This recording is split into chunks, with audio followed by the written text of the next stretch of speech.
সংরক্ষকের কাছ থেকে কিছু গুরুত্বপূর্ণ তথ্য আমরা জেনে নেব। সাক্ষাৎকার গ্রহণ করছেন ভ্রমণ সঙ্গী ইসহাক আলী। সুপ্রিয় শ্রোতা বন্ধু, আমরা এই মুহূর্তে রয়েছি জাতীয় উদ্ভিদ উদ্যানে।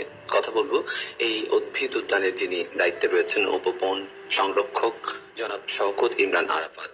তার সাথে কথা বলবো, জানতে চাই জাতীয় উদ্ভিদ উদ্যানের নানা বিষয় সম্পর্কে। কেমন আছেন?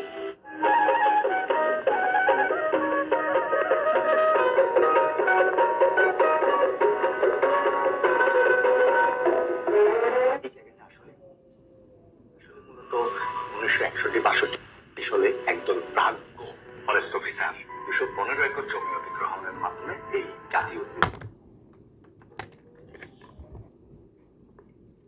আপনার মূল যে খণ্ড, যেটা আপনি টোটালটা গ্রিন দেখবেন একেবারে, সেটা হচ্ছে 208 একর। এখানে কিন্তু 57টা সেকশনে কিন্তু খণ্ড, এবং উদ্দেশ্য ছিল যে এখানে ফুল সংরক্ষণ করছি, অর্থাৎ অন্য যে কেউ দেশের অন্য জায়গা থেকে যদি এসে যায় যে এই একটা বিলুপ্ত প্রজাতির বা বিপন্ন প্রজাতির একটা উদ্ভিদের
মানুষের কাছে বিক্রি করেন, যাতে করে বিলুপ্ত বৃক্ষগুলো বেঁচে থাকে।